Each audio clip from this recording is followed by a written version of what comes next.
Fala, Fábio. Boa noite, pessoal. Júlia, Jaqueline. Aí, todo mundo animado para a aula hoje, né? Só esperar aqui mais 5 minutinhos a turma ir entrando, que eu já tenho a agenda da aula de hoje. Passo para vocês a nossa agenda e a gente segue aí com o conteúdo, tá? Vou tirar todas as dúvidas com relação às atividades avaliativas. Já alterei no portal a data de entrega, dando mais uma semana para vocês. Fiquem tranquilos, tá? E a dinâmica da aula de hoje, similar da aula passada, só peço a vocês que eventuais dúvidas, espere eu trazer a explicação do tema e aí eu abro para perguntas, ok? E aí se alguém tiver dúvida, aí vocês coloquem as perguntas aqui que a gente vai respondendo para ficar de uma forma mais organizada, tá? Então, à medida que eu for passando o conteúdo, vocês vão colocando as perguntas aqui, eu abro para as perguntas, para evitar que vocês coloquem as mensagens e eu fico lendo aqui e atrapalha um pouco a dinâmica da aula. Segundo alguns colegas vieram passar o feedback, né, com o intuito de melhorar as nossas aulas. Tá? Então eu vou passar o conteúdo, ao final da explicação eu abro para as perguntas, vocês colocam aqui as perguntas e aí a gente vai respondendo e passando a matéria de hoje, tá certo? Coloquei no chat, né, mandei uma mensagem também para vocês e postei aqui no Instagram o conteúdo da aula de hoje, né? E a gente vai seguir com esse conteúdo e também vou iniciar com uma revisão da aula passada, até porque é uma matéria bem contemporânea aí, bastante relevante ao momento que nós estamos passando, diversas leis sendo criadas, novas normas, medidas provisórias, e aí é bom que eu vou revisar com vocês a aula passada e vou pontuar com algumas alterações legislativas que estão sendo aplicadas nesse momento para exemplificar a aula de a última aula, tá certo? Daqui a pouco a gente começa aí, eu começo já a passar o conteúdo, só para aguardar a entrada dos demais colegas. Se vocês puderem comunicar no grupo da turma que nós já estamos online e se eles quiserem entrar, e aí a gente já vai conversando sobre a matéria de hoje, ok? Lembrando, pessoal, que aqui no portal eu já alterei as datas de entrega, ok? Então, a atividade que vai ser o questionário com as perguntas da apostila, então, nós já estamos na unidade 1, 2 e hoje nós vamos entrar na unidade 3, ok? Ao final de cada unidade dessa apostila, nós temos uma lista de exercícios bem tranquila para resumir o capítulo. Então, quero que vocês façam essas atividades e me mandem essa atividade para postar no portal até o dia 13 de abril, ok? Apenas isso. Com relação a outra atividade, que é a entrevista com um profissional da área, veja, na turma de primeiro período nós temos contabilidade e administração.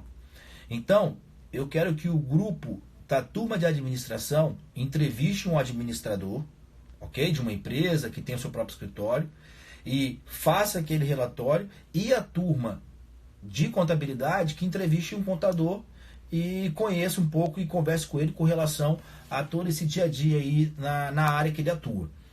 Aquele questionário que tem no exercício, na atividade, é um questionário para vocês passarem aquelas perguntas com eles, que com a resposta daquelas perguntas, vocês já vão conseguir ter uma visão de como funciona o serviço desse profissional, de como ele pauta o dia a dia profissional dele, de como é o dia a dia de um profissional que vocês estão se preparando na faculdade para ser, de acordo, né, com o código de ética do administrador e o código de ética do contador. Vocês conseguem achar esse código de ética ou estatuto na própria página do CRA, que é o Conselho Regional de Administração, ou do CRC, que é o Conselho Regional de Contabilidade. Vocês não vão ter dificuldade com isso, tá? E aí passam aquelas perguntas com o contador, com o administrador. Tendo essas respostas, vocês vão ter uma análise geral ali, panorâmica, do dia a dia desse profissional. E aí eu espero de vocês só um relatório, tá? Sem, professor, qual o formato?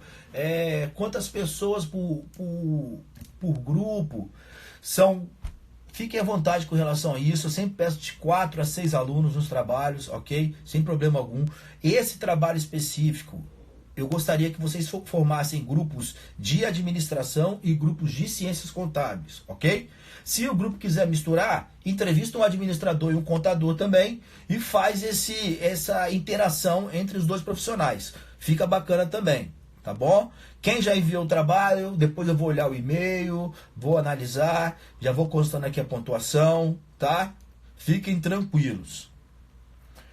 Então, esse seminário, que é a entrevista com um profissional do ramo, vocês têm que me entregar, postar no portal até o dia 6 de abril, tá? Até as 9 horas da noite. A lista de exercício até o dia 13 de abril, às 9 horas da noite. Eu coloquei o e-mail, tá? Caso vocês tenham dificuldade de postar no portal. Mas eu prefiro, para fins de registro com a instituição, que seja pelo portal. Excepcionalmente, se vocês não conseguirem acessar o portal para postar os exercícios online, vocês podem mandar para o meu e-mail, tá? Mas de forma a organizar e otimizar a correção dos exercícios e até para fins de constar no sistema da instituição, eu peço a vocês que priorizem a postagem dos trabalhos e dos exercícios pelo portal acadêmico. Excepcionalmente, postem pelo e-mail. Voltando, a entrevista com o profissional, contador ou administrador, para postar no portal até 6 de abril. E o questionário de perguntas da apostila até o dia 13 de abril. Justo até aí? Eu acho que agora a gente já pode começar a entrar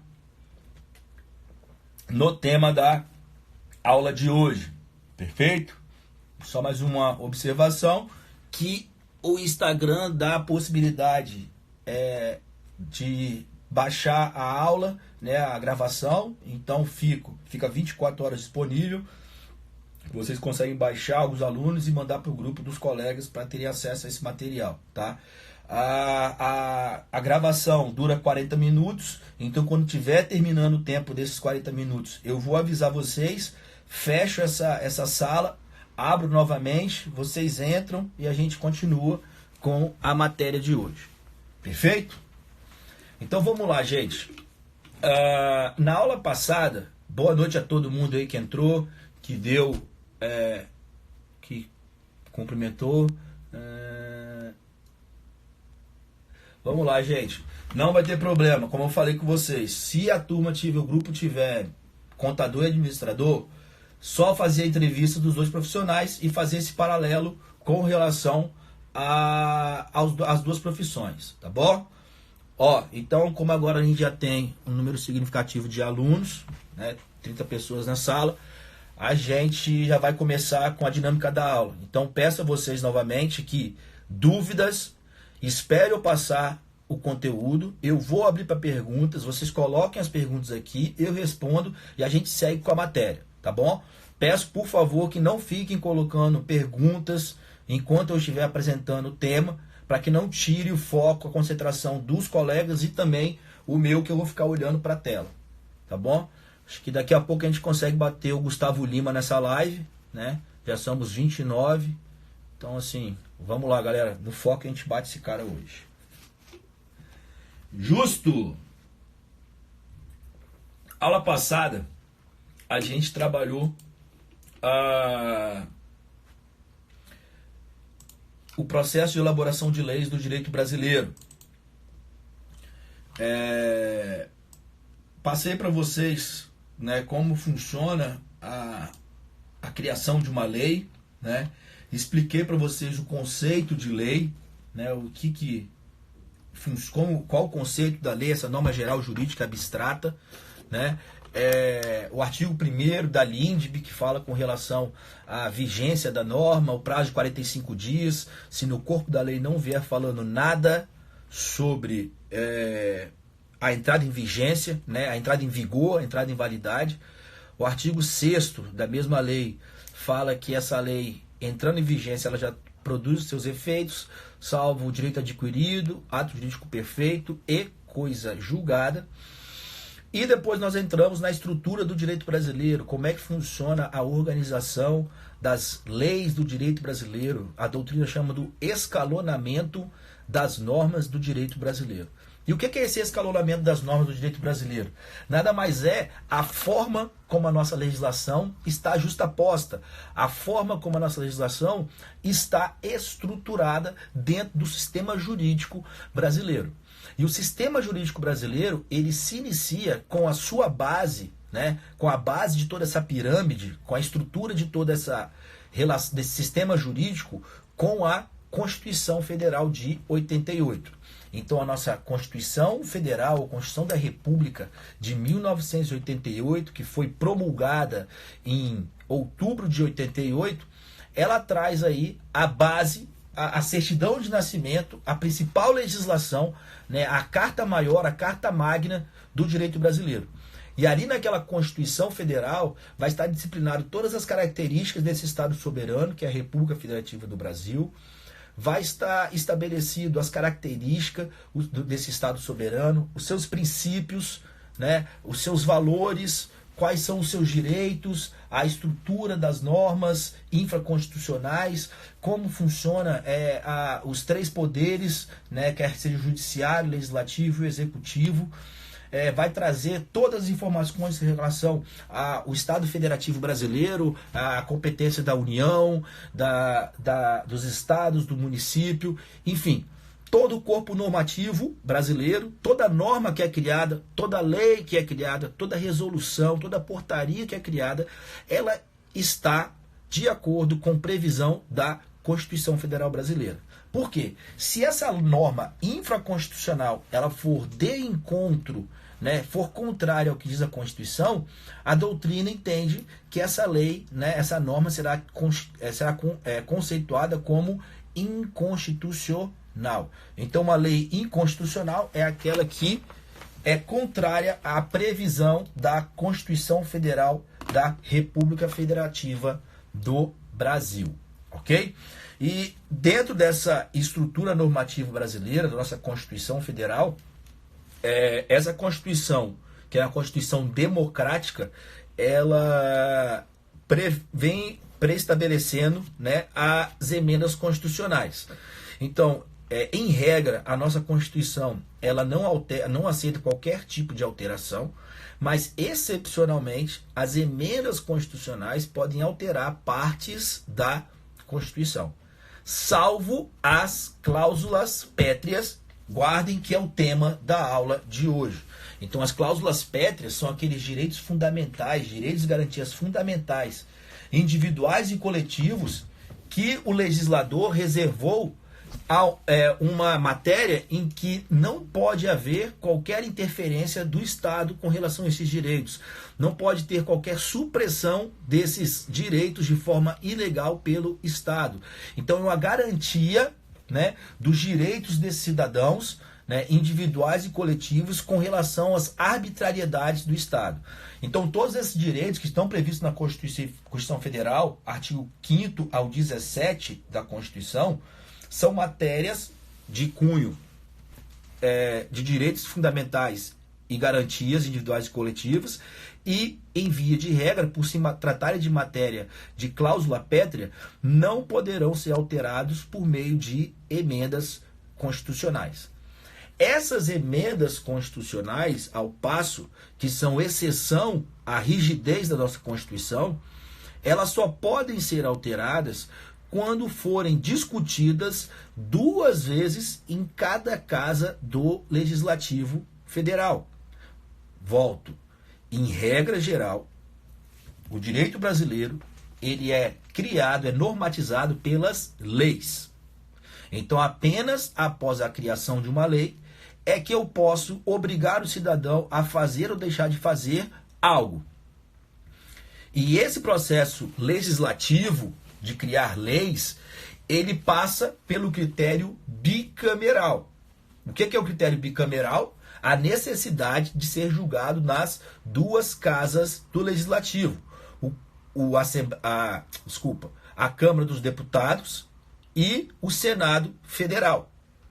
Esse é o critério bicameral, discutido nas duas casas do Legislativo. Quando eu falo de emenda constitucional, esse critério bicameral vai se apresentar duas vezes, onde vai ter que ser discutido duas vezes no Senado e duas vezes na Câmara dos Deputados. Tamanha é a rigidez para a alteração dessa Constituição Federal. Ok? Após as emendas constitucionais, eu também falei para vocês das leis.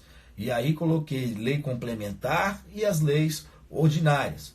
As leis complementares e leis ordinárias, elas seguem o rito do legislativo para a elaboração de leis, só que o que diferencia elas é com relação às matérias, porque a matéria da lei complementar está pré-estabelecida pela Constituição Federal Brasileira, nos artigos passados na aula passada, que foram apresentados na aula passada, e aquilo que não for matéria de lei complementar, emenda constitucional, poderá ser criado por meio de lei ordinária. Então, tudo aquilo que não for matéria de lei complementar poderá ser editado por meio de lei ordinária. A outra diferença é o critério que eu tenho para aprovação dessas leis. As leis complementares eu preciso de maioria absoluta e as leis ordinárias de maioria simples. Após trazer mais informações das leis complementares e leis ordinárias, a gente trabalhou as medidas provisórias. Como eu falei com vocês, as medidas provisórias, elas são exceção ao processo legislativo brasileiro. Exceção essa porque não vai emanar, não vai nascer do poder legislativo. Não vai seguir essa via de regra que é o critério bicameral. Então, para que ela possa entrar em vigência, ela não precisa percorrer o mesmo caminho, o rito ordinário de criação de leis do direito brasileiro. Critério bicameral, artigo 1º, artigo 6º da Lei de Introdução às Normas do Direito Brasileiro.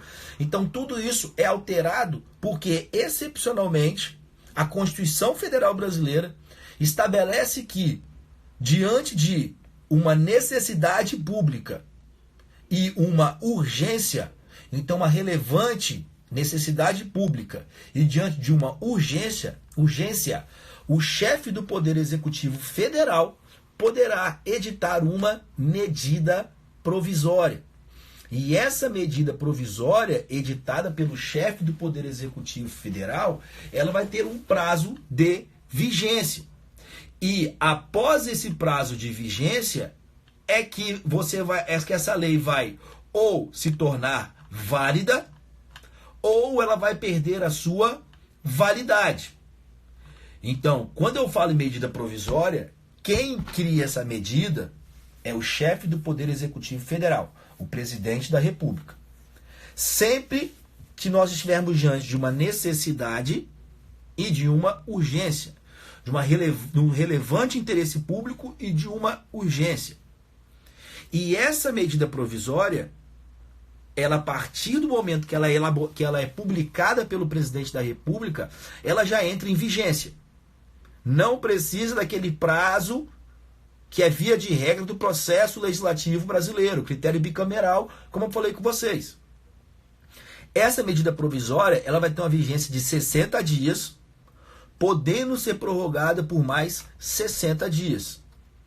E dentro desse prazo de 120 dias, é que o Poder Legislativo vai ter para analisar, para votar, se essa medida provisória vai ser convertida em lei ou se ela vai perder a sua validade, a sua aplicação, a sua vigência. Então, essa medida provisória, se nós formos trabalhar exemplos dessas medidas, elas sempre vão aparecer em caráter excepcionais, em situações como essa que nós estamos vivendo. Lógico que na época e em passados recentes, em outros governos, na época da Copa do Mundo, da Olimpíadas, muitas medidas provisórias foram publicadas pelo chefe do Poder Executivo Federal diante da necessidade e da urgência em construir estádios.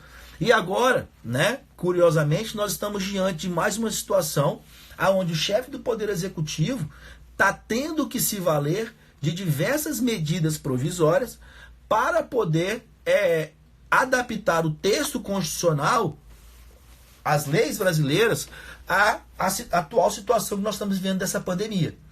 Então, recentemente, né, foi editada algumas medidas provisórias por conta desse coronavírus, e hoje, né, saiu a medida provisória, anotem aí, deixa eu pegar o número da medida provisória pra gente. Medida provisória 934/2020. Medida provisória 934/2020. Essa medida provisória, um prazo de vigência de 60 dias, podendo prorrogar por mais 60 dias, ela trata de um tema que eu sei que está trazendo muito questionamento por parte da turma, né? Que é essa situação que nós estamos vivendo, né, de adaptação, uma situação que nós temos que nos adaptar a essa situação do home office, de termos que ficar realmente guardados em casa para nos proteger desse vírus. E como a gente está vendo no noticiário, essa semana e a próxima semana serão as semanas de maior pico de contágio do vírus. Então, assim, temos que redobrar realmente os cuidados. E aí a faculdade, como toda instituição de ensino, regulamentada, apoiada nas resoluções e portarias do MEC, né, que regulamenta o sistema de ensino superior de todo o ensino do Brasil, ela vem se adaptando com esse modelo de aulas online, com a disponibilização do conteúdo da matéria para os alunos, para poder continuar cumprindo com o calendário acadêmico estabelecido no início do ano. Essa medida provisória, ela foi estabelecida pelo presidente da República, foi publicada hoje, tá? Agora, final da tarde. E a medida provisória 934/2020, ela trata exatamente desse tema das escolas dos ensinos superior e infantil, tá? Com relação a possibilidades que ela traz à instituição de adequar o plano de ensino à situação emergencial, e outras diretrizes com relação à educação, à continuidade da educação de nível superior, tá? Além disso, até para contextualizar, por isso que eu falei com vocês que essa revisão da aula passada era mais para trazer exemplos, para vocês entenderem, né, como que essas informações passadas em sala de aula, como esse conhecimento científico, vocês vão lidar com ele no dia a dia enquanto administradores e contadores. Essa reflexão que quero que vocês façam. Que a partir de hoje, qualquer informação, qualquer notícia que vocês recebam, que vocês não absorvam ela da mesma forma que absorviam antes de entrar na faculdade, porque agora vocês são profissionais com conhecimento científico, que foge do senso comum. Então, o que se espera de vocês é uma reflexão maior com relação a todas as informações, aos movimentos de mercado e da sociedade. Então, essas medidas provisórias, como a gente estudou na aula passada, tem vigência de 60 dias, por mais 60 dias, é editada pelo presidente da República, e agora o Congresso Nacional tem esse prazo de 60 mais 60 para poder transformar isso em lei ou para perder a sua validade, tá? Esse é um exemplo que eu estou dando para vocês com relação à situação que nós estamos passando das aulas, dessa adaptação da grade e as matérias online, com a continuidade do ensino. Outra coisa que alguns alunos me mandaram foi um projeto de lei aqui da Assembleia Legislativa do Estado do Espírito Santo com relação à obrigatoriedade das instituições de ensino reduzir a 50% o valor das mensalidades, né? Então, sem entrar em defender lados, não estou aqui como advogado, tá?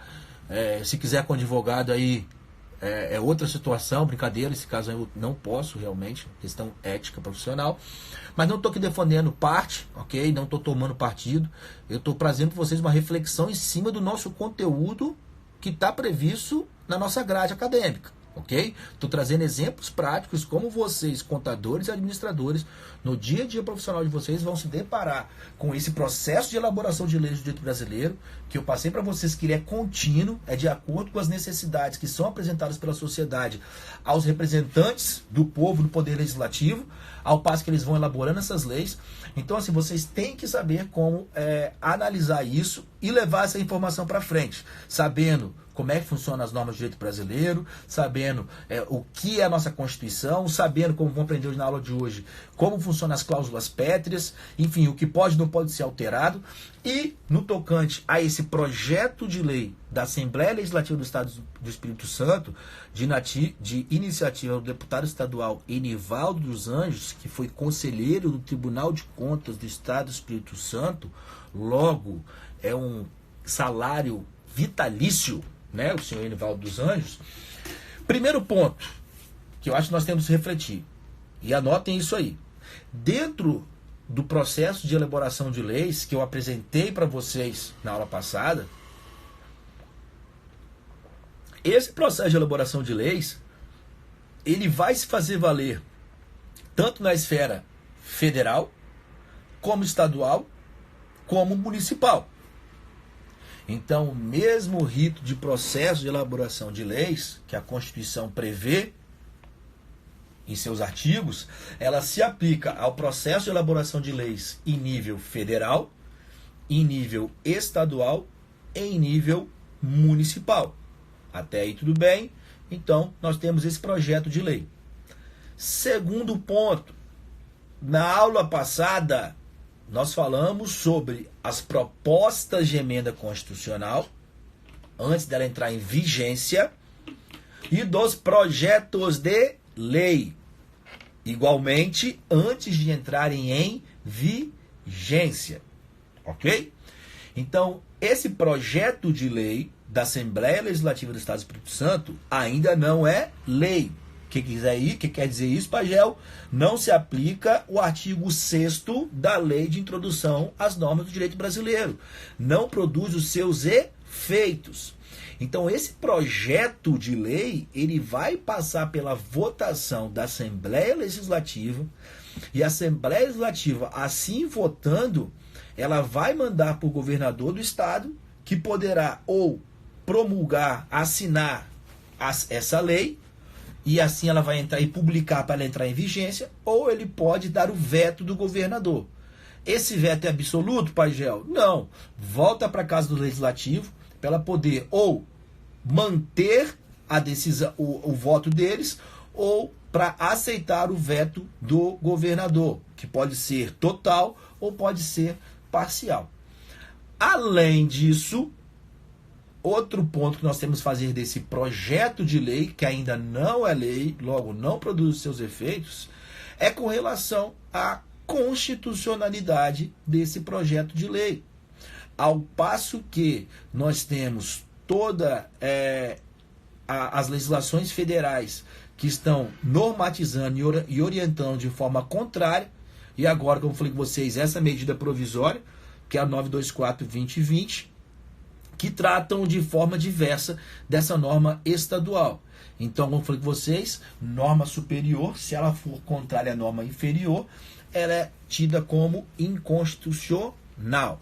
Mas isso aí é matéria para votação da Assembleia Legislativa do Estado do Espírito Santo, e, sendo aprovado, vai para o governador ainda, para que ele possa publicar e tornar lei ou não. Ok, gente? Desculpa aí, probleminhas técnicos. Deixei cair minha garrafa de água aqui e molhou tudo. Justo até aí, gente? No portal do aluno, eu coloquei alguma dúvida sobre o processo de elaboração de leis de direito brasileiro?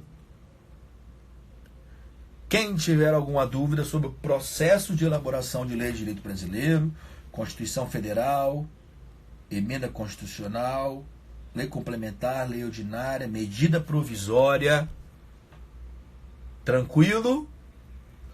Que aí nós vamos seguir. Falamos também na aula passada do artigo 37 da Constituição, que fala dos princípios constitucionais, dos direitos, dos deveres que devem seguir o administrador público, a administração pública nos seus atos.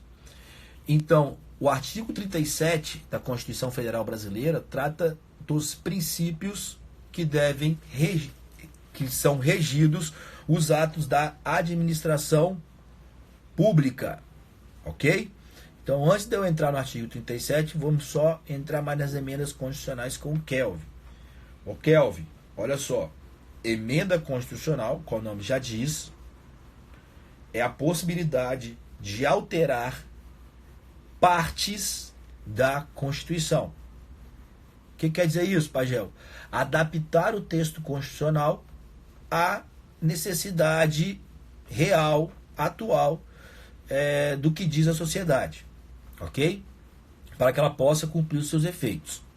E essa emenda constitucional, ela é uma exceção prevista no direito brasileiro, porque, em regra, eu não posso alterar a nossa Constituição.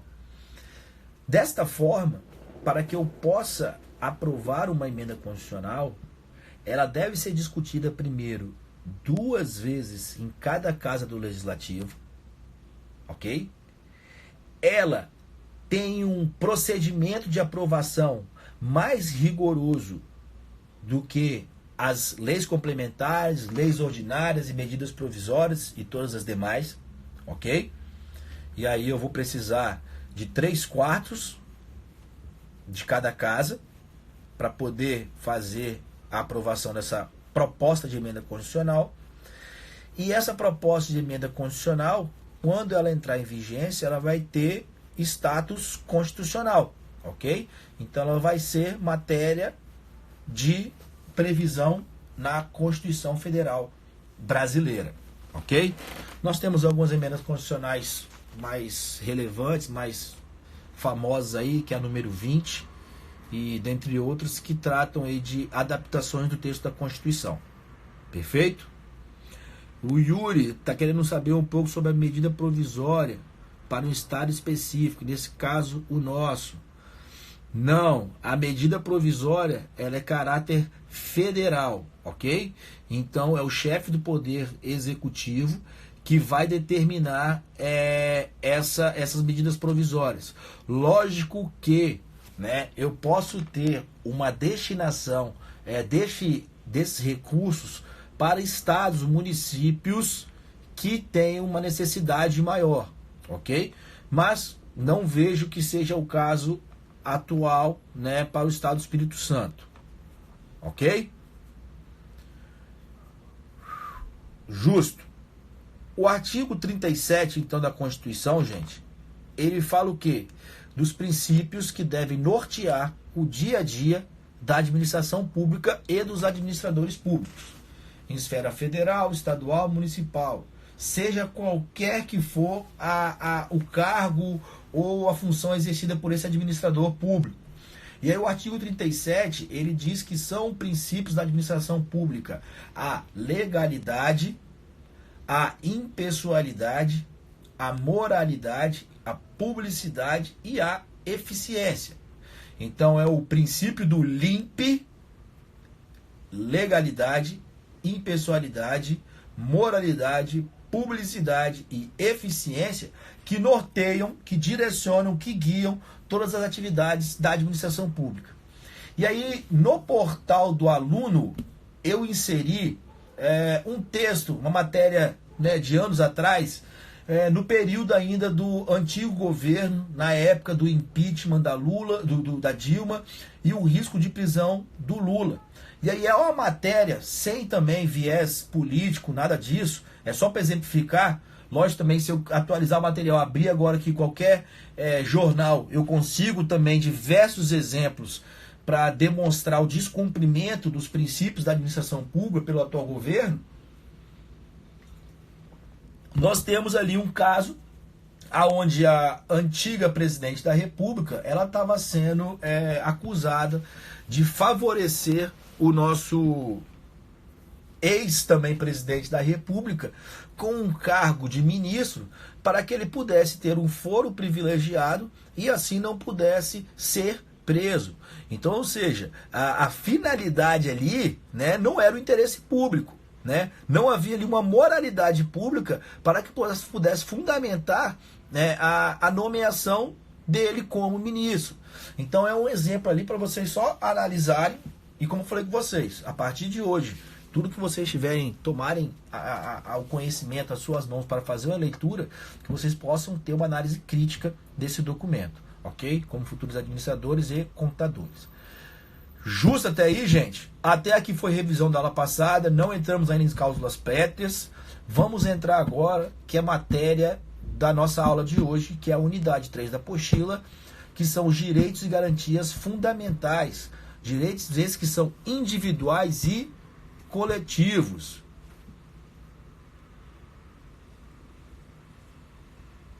Vamos lá. Há o entendimento, ô Norma, que essa PEC 34/2019 não fere a separação dos poderes legislativo, executivo e judiciário, tá? Há o entendimento do STF, eu só não tenho o número desse entendimento agora, mas que entende que essa emenda ela é constitucional, ok? Vamos seguir então com a Constituição Federal Brasileira no que diz os direitos e garantias fundamentais, individuais e coletivos, ok? Como falei com vocês, a nossa Constituição é o principal diploma legal do nosso Estado brasileiro. A nossa Constituição Federal, que, como falei com vocês, em regra não cabe alteração. Então, ou seja, eu posso alterar parte da Constituição, salvo as cláusulas pétreas.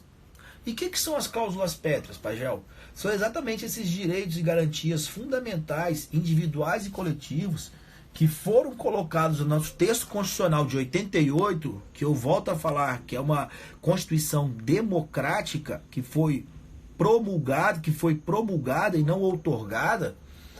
A nossa Constituição, ela estabelece aqueles direitos e garantias que o Estado jamais pode ferir, que o Estado jamais pode retirar, que o Estado jamais pode reprimir de forma abusiva, de forma ilegal. E aí são direitos e garantias que são cláusulas pétreas, em sua maioria, dentro do texto da Constituição, e que não aceitam qualquer tipo de alteração, seja por meio de emendas constitucionais, quiçá medidas provisórias, leis complementares, leis ordinárias e qualquer que seja a sua esfera. Então, essas cláusulas pétreas são aquela parte da Constituição que são as partes imutáveis da Constituição. As cláusulas pétreas são imutáveis por quê? Como característica de serem imutáveis? Porque elas não aceitam alteração pelo legislador. E quando eu falo em direitos e garantias individuais e coletivos, pela doutrina eu tenho sim uma diferença de direito para garantia. Então direitos e garantias não são sinônimos, ok? Direitos e garantias são diferentes. Fábio, como eu falei, deixa eu passar o conteúdo e aí ao final a gente abre para pergunta, beleza? Aí você me fala qual exemplo que você quer em qual parte. Vamos lá.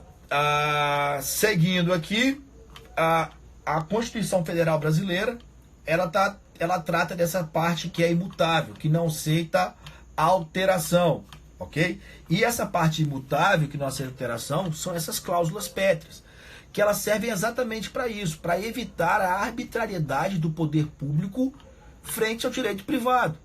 Então, o poder público, como via de regra, todo direito brasileiro, ele não é absoluto.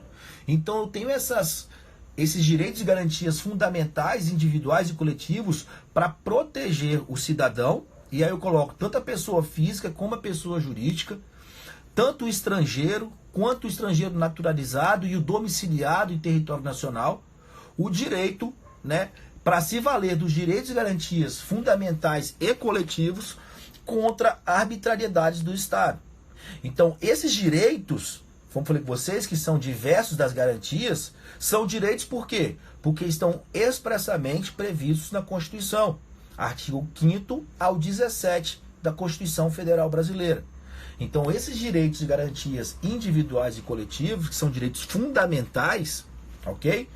Eles estão previstos do artigo 5º ao artigo 17 da Constituição Federal Brasileira. Então, do artigo 5º ao 17, eu trato desses direitos e garantias fundamentais e que, em sua maioria, fazem parte do rol das cláusulas pétreas, que são aquela parte da Constituição que não aceita a alteração. Ok? Então, são direitos porque estão expressamente previstos no texto constitucional. E quando eu falo de garantias fundamentais, as garantias, elas são a possibilidade do cidadão, do particular, se valer desses direitos quando eles forem ameaçados. E aí, sempre que o cidadão, sempre que o particular, melhor dizendo, estiver diante de uma ilegalidade com o direito previsto na Constituição, entabulado como uma cláusula pétrea, ele vai ter a garantia dos remédios constitucionais para poder ajuizar uma ação e conseguir que esse direito seja preservado, seja restabelecido pelo poder público, pelo poder judiciário. Então, os remédios constitucionais são as ações mandamentais, são as ações judiciais que podem ser impetradas pelo particular sempre que esses direitos forem negados, forem restringidos, forem impossibilitados do seu uso pelo poder público de forma abusiva ou ilegal. E quais são esses remédios constitucionais? Os mais conhecidos, o habeas corpus, o habeas data, o mandado de segurança individual e coletivo, mandado de injunção, são os remédios constitucionais que vão garantir o pleno direito do particular com relação aos seus direitos individuais e coletivos, com relação aos direitos fundamentais previstos na Constituição Federal Brasileira. Beleza, gente? Então, primeira característica, os direitos fundamentais, direitos e garantias fundamentais, são exemplos de cláusulas pétreas do direito brasileiro, logo, não cabem alteração, e esses direitos, se eles forem negados de forma arbitrária e ilegal por parte do poder público, o cidadão poderá se valer dos remédios constitucionais para poder resguardar, para poder garantir esse direito. Quais são os remédios constitucionais? Os que eu falei para vocês. Habeas corpus, mandado de segurança, individual e coletivo são os mais conhecidos em sua maioria. E na aula de hoje nós vamos trabalhar esses princípios, esses remédios constitucionais também. Ok? Outra característica dos direitos e garantias individuais e coletivos são que eles não são absolutos. Então anotem aí. Os direitos e garantias individuais e coletivos não são absolutos e são imediatos. Mais duas características: não absolutos e imediatos. Os direitos e garantias individuais e coletivos, eles não são absolutos, como o nome já diz. Por quê? Porque todos os direitos previstos em lei, eles vão ser limitados por outra lei. Não tem aquela expressão que fala, o seu direito termina onde começa o do outro, o do vizinho. É exatamente isso que acontece com as leis. Então, toda lei no direito brasileiro, ela não é em caráter absoluto. Ela cabe restrições. Então, vou dar um exemplo para vocês clássico aqui. O direito à vida no direito brasileiro. É uma cláusula pétrea prevista na Constituição Federal Brasileira.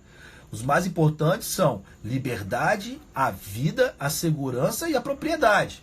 Ok? Dentro dos princípios fundamentais do direito brasileiro. E aí o direito à vida é uma cláusula pétrea no direito brasileiro que não permite, então, prisão perpétua, não permite pena de morte, prisão degradante, enfim, meio cruel e todas as outras formas de punição por parte do poder público. Tá, Pagel? Então no Brasil nunca vai poder ter pena de morte? Não. No Brasil, excepcionalmente, poderá sim ter pena de morte. E a própria Constituição diz que, em caso de guerra declarada, né, poderá ser estabelecida a pena de morte no direito brasileiro. E a pena prevista da Constituição Federal Brasileira é a pena de fuzilamento. Ok? Então esse aqui é só um exemplo que eu trouxe para vocês com relação a esse caráter de não absolutismo, de não ser absoluto os direitos e garantias fundamentais. Não só eles, mas todos os direitos previstos na Constituição Federal Brasileira, em todo o texto das normas infraconstitucionais, seja Código Civil, Código Penal, Código Ambiental, Código de Trânsito, Código Tributário, enfim, todas as normas infraconstitucionais, todo o direito previsto no direito, nas normas do direito brasileiro, eles não são absolutos, porque eu sempre vou ter um outro direito que vai sobrepor, que vai limitar a esse absolutismo dessa lei, ok? Não pode ser utilizado, né, para atos ilícitos contrário ao cumprimento da norma. Não absoluto. E o outro caráter, a outra característica é ser imediato. Então, imediato, por quê? Porque havendo descumprimento, havendo o não cumprimento por parte da administração pública, do poder público, do direito ao respeito a esses direitos e garantias individuais, o particular poderá se valer dos remédios constitucionais para ter esse direito garantido. E aí parece uma coisa simples, então imediato é remédio constitucional. O que muda isso na prática? Muda que, né, no dia a dia dos tribunais, da justiça, eu tenho a prioridade de tramitação para os remédios constitucionais. Então eu tenho prazos estabelecidos para o julgamento de mandado de segurança, prazo para um habeas corpus, enfim, prioridade de tramitação. Por quê? Porque são remédios constitucionais que, quando impetrados, eles estão tratando de um direito, de uma garantia individual ou coletiva prevista na Constituição, que é tida como um direito fundamental. E aí eu vou ter uma prioridade de tramitação, de análise, de julgamento, frente aos processos de rito ordinário do direito brasileiro, ok?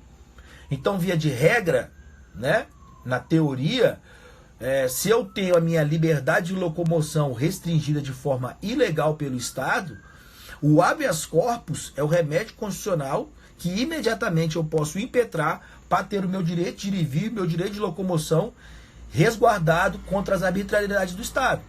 Só que junto com o remédio constitucional do habeas corpus, eu posso também apresentar lá no juiz uma revogação da prisão preventiva, ok?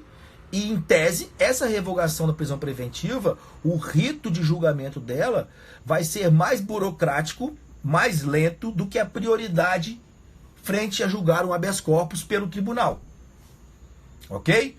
Então aqui mais uma característica: imediato e não absolutos, ok? Os remédios, os direitos e garantias fundamentais têm também a sua limitação por parte da própria lei.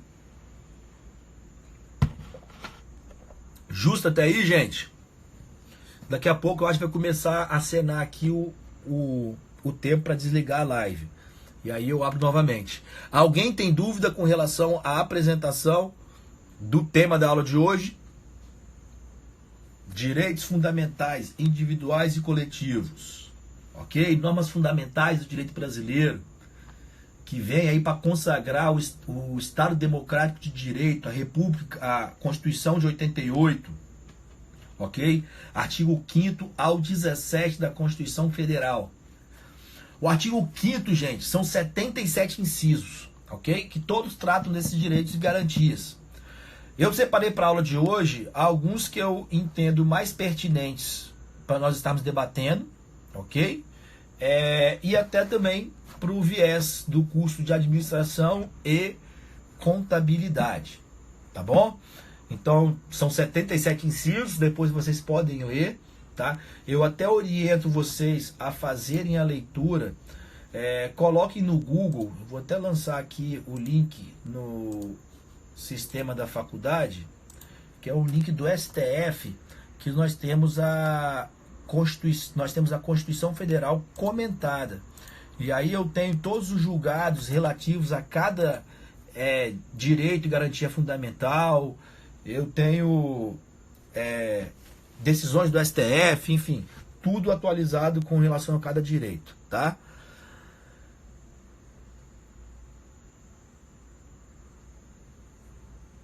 Vamos lá. Liberar os presos por não pagar pensão alimentícia por conta da pandemia, não absoluto imediato, HC.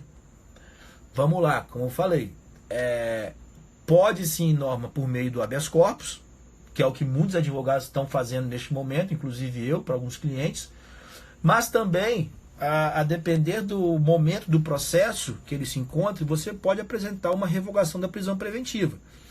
Mas que, via de regra, por habeas corpus ser um remédio constitucional, eu estou tendo aí o meu direito de ir e vir cerceado de forma ilegal, porque eu estou tendo risco à minha vida, em tese, por estar realmente segregado em determinada penitenciária, instituição prisional, e aí é o direito de aguardar em liberdade. Por quê? A resolução do CNJ, tá? É uma resolução, ela orienta, não é resolução, uma recomendação, desculpa, recomendação do CNJ que os juízes analisem a possibilidade, em determinados casos, levando em consideração a idade, a situação da pessoa, se tem filho menor, se o crime foi violento ou com grave ameaça, enfim, tem toda uma orientação de como os juízes devem analisar essa possibilidade de prisão domiciliar. Mas nós estamos vivendo um momento de prisão domiciliar e podendo ver na pele como também é uma prisão, né? Então, assim, é complicado, tá? E também para presos em regime semiaberto em especial. Na verdade, o artigo 2º dessa recomendação, número 62/2020 do CNJ, ela trata exatamente disso, Iago, de quem está em regime semiaberto. Esse aí é para botar de imediato, tá? Porque não tem por que ficar nessa situação. Ok? Então, coloquei já o link para vocês e vamos seguir com os remédios, os direitos e garantias constitucionais que nós separamos na nossa aula de hoje, ok? O primeiro direito e garantia constitucional que eu coloquei para nós aqui na apostila foi o caput do artigo 5º, né? O caput é o título, é o cabeçalho do artigo 5º, né, da Constituição Federal Brasileira, que trata do princípio da igualdade ou isonomia. Então, o artigo 5º da Constituição Federal Brasileira, ele estabelece que todos são iguais perante a lei, sem distinção de qualquer natureza, garantindo-se aos brasileiros e aos estrangeiros residentes no país a inviolabilidade do direito à vida, à liberdade, à igualdade, à segurança e à propriedade nos termos seguintes. Então, o artigo 5º, ele estabelece lá que todos somos iguais perante a lei, ok? E esse direito de igualdade se estende aos brasileiros, aos estrangeiros residentes no Brasil e até aos brasileiros naturalizados.